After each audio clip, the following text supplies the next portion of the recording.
The boy's voice cut through the bustle of the Los Angeles farmers market like a bullet. Bruce Willis, dressed casually in jeans and a faded cap, froze mid-bite, the organic pear hovering just inches from his mouth. People turned, eyes darting between the actor and the kid who had just screamed across the crowd. A silence fell. The boy, barefoot and wearing a threadbare hoodie 2 sizes too big, sprinted forward, weaving through the stunned onlookers. His face was flushed, grimy, determined. He looked no older than 11. Bruce blinked, the pear still in his hand. "What did you say, kid?" The boy skidded to a halt in front of him, panting. "Please, don't eat that." "I saw her spray it." Bruce looked down at the pear, then back at the vendor's booth. A middle-aged woman in an apron stood behind it, frozen in place, her hand resting lightly on a crate of apples. The boy pointed. "She sprayed it when you weren't looking. I swear, I was hiding behind the bins." The woman's face contorted. "That's ridiculous. He's a street rat." "You gonna trust a homeless kid over me?" People murmured. Phones were out. The moment had turned viral in real time. Bruce didn't say anything right away. He looked at the pear again, his brow furrowed. "I know what poison smells like," the boy said quietly. "I've seen it before." A security guard began to move through the crowd. Someone muttered something about calling the cops. Bruce raised a hand to stop them. "What's your name, kid?" "Tyler." Bruce crouched a little, lowering the pear. "You said you saw her spray this?" Tyler nodded, eyes never leaving the fruit. "She took out a little bottle when your back was turned, sprayed just one, the one she handed you." Bruce turned back to the vendor. "Is that true?" She shook her head, too quickly. "Why would I do that?" "That makes no sense. He's a liar." "He's a kid," Bruce said evenly. "And you look nervous." There was a flicker of something in her eyes then. Not fear, exactly. More like regret. A twitch. That was all the confirmation Bruce needed. He tossed the pear into a nearby trash bin and stood up straight. "You want to tell me what that was about?" The woman clutched the edge of the table. I didn't mean to. My brother got fired because of something you said on TV. He lost everything. You tried to poison me over a TV interview? It wasn't poison, just something to make you sick. Nothing permanent. I just wanted to scare you. Make you think twice." Before Bruce could respond, a police siren wailed nearby. The crowd parted. Tyler backed away, his shoulders tense, ready to bolt. "Stay here," Bruce said gently. "You just saved my life." "I wasn't trying to be a hero," Tyler muttered. "I just couldn't let it happen." As officers cuffed the woman and led her away, Bruce turned back to Tyler. "You hungry?" Tyler hesitated, then nodded. Bruce smiled. "Come on, let's get some real food, clean." Tyler looked up, skeptical. "You're not just saying that?" "Nope," Bruce said. "You've got guts. I owe you one." And just like that, the movie star and the homeless kid walked off side by side, vanishing into the curious stares and camera flashes behind them. But that was just the beginning. Don't miss what happens next. Hit subscribe and tell us in the comments, what would you have done if you saw what Tyler saw? The booth near the window was sticky, but Tyler didn't care. It had been 3 days since his last hot meal.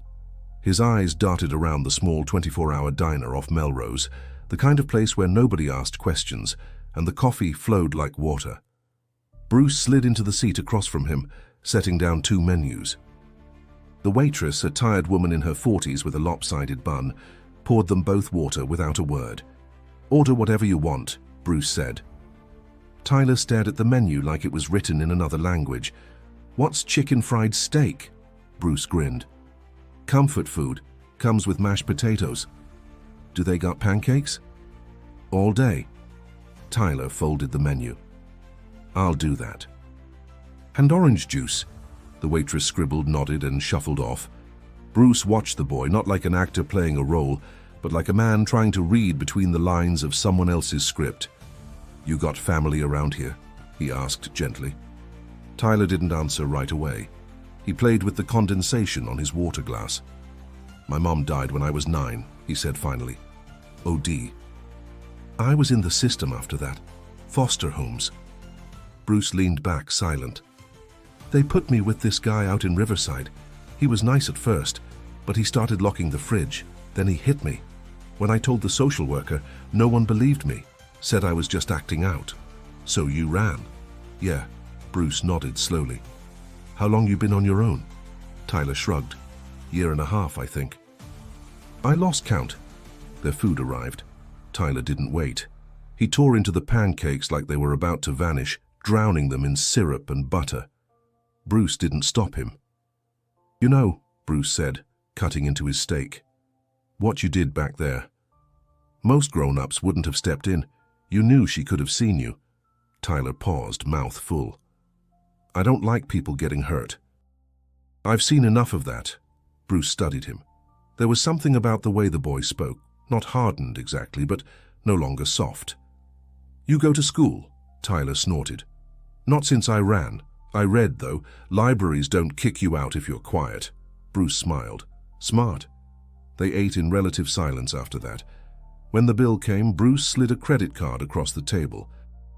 The waitress gave Tyler a wink. As they stepped outside into the late afternoon sun, Bruce hesitated. You got a place to sleep tonight?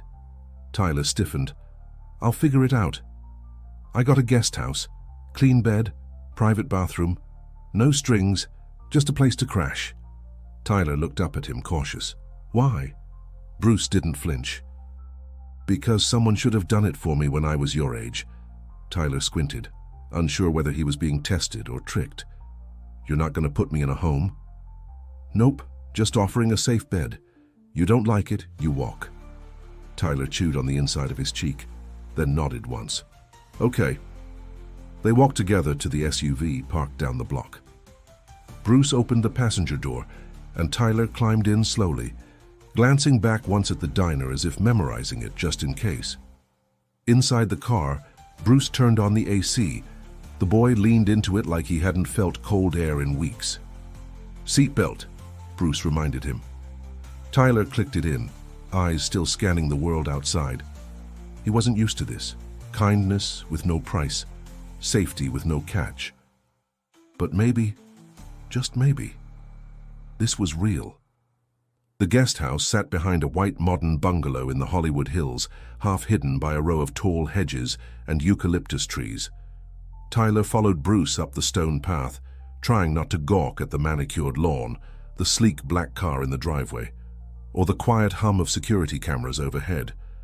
Bruce unlocked the side gate and motioned him in. It's small, but it's yours as long as you need, he said. Tyler stepped inside and blinked.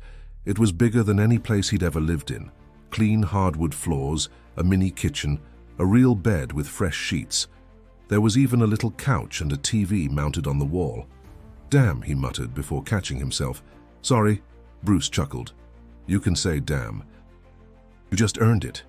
Tyler walked in slowly, taking it all in like it might disappear. There's clothes in the dresser, stuff from wardrobe departments that didn't fit me. Might be too big, but better than nothing.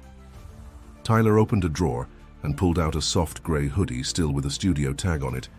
His hands lingered on the fabric. You can shower if you want, Bruce offered. Towels are clean. Tyler nodded and disappeared into the bathroom without a word. Bruce waited outside, arms crossed. He listened to the water running, heard the sounds of someone trying to scrub off more than just dirt. When Tyler finally emerged, hair damp and eyes red, he was wearing the hoodie and a pair of sweatpants 2 sizes too big. You hungry again? Bruce asked. Tyler shook his head. I'm good. Bruce hesitated at the door. You lock it from the inside if you want. I won't come in unless you say so. Tyler looked surprised. Thanks. The door clicked shut behind him. Inside, alone for the first time in months without fear, Tyler stood in the center of the room. He touched the bed again, testing it. Then slowly he lay down and pulled the blanket over his shoulders. He didn't cry. Not yet. But his breath trembled as he drifted into the first peaceful sleep he'd known in a year. The next morning, Bruce showed up with a bag of breakfast burritos and a large orange juice. Wake up, champ. Tyler blinked in the morning light, disoriented for a moment. Then he sat up quickly, heart racing. It's okay, Bruce said. Still safe. Tyler rubbed his eyes. You always wake people up with food. Only the lucky ones. They ate outside on the porch steps. Birds chirped in the distance, and the city buzzed faintly below them. "What do you want to do today?" Bruce asked. Tyler shrugged. "Don't know. I usually just stay out of people's way." "Well," Bruce said, "I was thinking you could come with me to the studio." Tyler's eyes widened. "For real? I've got some ADR work. It's just voiceovers. Won't take long, but I figured you might want to see what it's like." Tyler hesitated. "They won't care that I'm with you?" Bruce smiled. "They'll think you're my nephew. Nobody questions family." That word, family, hit Tyler like a stone dropped in a quiet pond. He nodded slowly. "Yeah, okay. I'd like that." They rode into the city with the windows down and the radio low. Tyler sat tall in his seat, eyes fixed on the buildings as they passed, soaking in a world that had always seemed closed to him. He wasn't sure what the day would bring, but for once he wasn't afraid of it. The recording studio was colder than Tyler expected. Everything gleamed. Glass walls, silver mics, people wearing headsets and walking with purpose. No one questioned why a kid in an oversized hoodie was tagging along with Bruce Willis. Bruce gave him a quiet nod. "Stay close. It gets hectic." Tyler obeyed, but his eyes were everywhere, soaking in the buzz of professionals, the blinking lights on soundboards, the way actors leaned into mics like they were confessing secrets. A young sound tech smiled at Tyler. "You ever been in a studio before?" He shook his head. "Well," she said, "you're getting the VIP tour." Bruce disappeared into a booth to re-record a few lines from a film. Tyler watched through the glass, listening to the director coach him softly. The actor's voice shifted, gruff, intense, transforming into the character with just a few lines. "That's crazy," Tyler whispered. After a few takes, Bruce stepped out. "You hungry again?" Tyler smiled.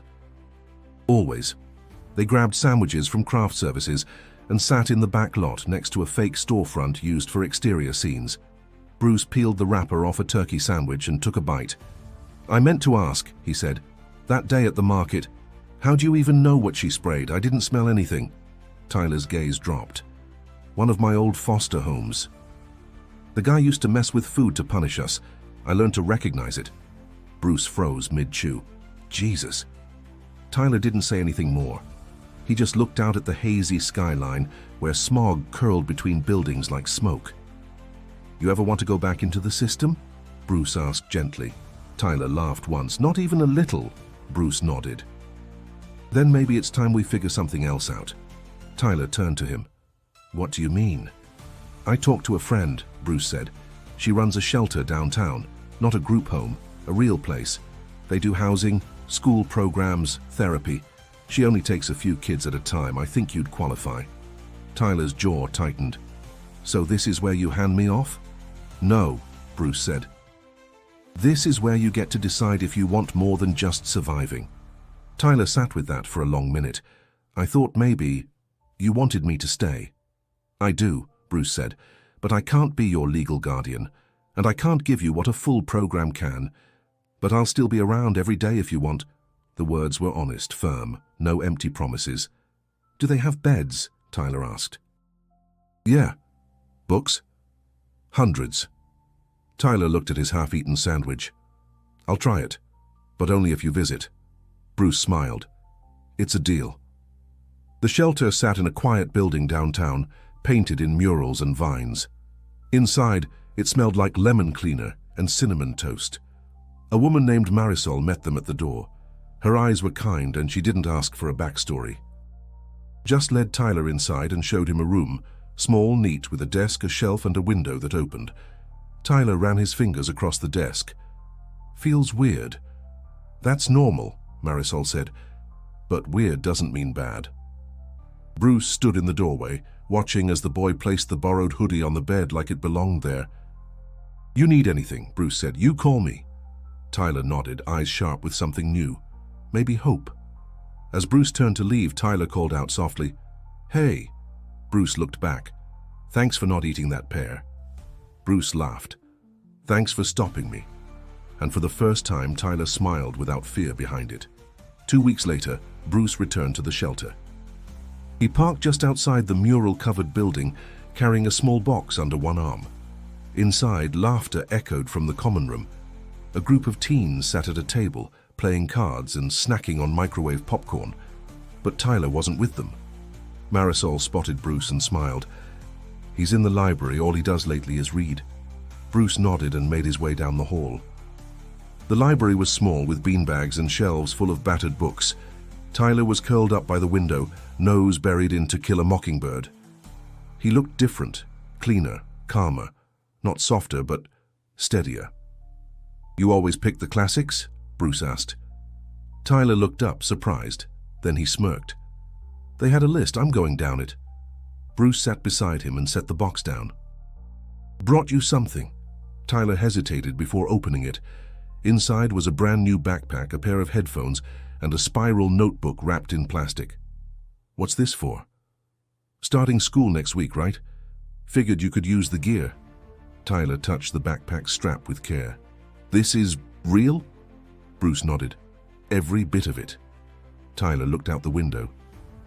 "I still have dreams I'm back out there, on the street." "Those dreams fade," Bruce said. "Not overnight, but they do." The boy was quiet for a moment.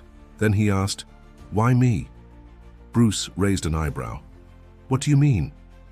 "There were other kids there, homeless kids everywhere. Why'd you listen to me?" Bruce didn't answer right away. He looked down at his hands. "Because years ago, when I was just starting out in Jersey, I was sleeping in my car eating gas station crackers. One night some guy tapped on my window, said I looked hungry and gave me half a tuna sandwich. He didn't ask who I was or what I'd done. He just helped. That one moment stuck." He looked Tyler in the eye. "You reminded me of that version of me. And I remembered what it felt like to be noticed." Tyler blinked hard. "I thought being invisible was safer." Bruce nodded. "But now you don't have to be." Tyler opened the notebook and ran his fingers over the cover. "I might write stuff. About the streets. About that day." "You should. People need to hear it." "I still don't get why she did it. The vendor lady." "Just over some comment you made?" "People blame strangers when they can't face their own pain," Bruce said. "You'll see it more and more. The trick is not becoming like them." Tyler leaned back. "I don't want to forget the street. But I don't want to go back either." "Good," Bruce said. "That's how you move forward." They sat in companionable silence for a few minutes. Then Tyler asked, "You think I'll be okay?" Bruce smiled. "I think you already are." Tyler laughed. "Don't get sappy, man." Bruce stood. "You'll call me if you need anything?" Tyler gave a mock salute. "Promise."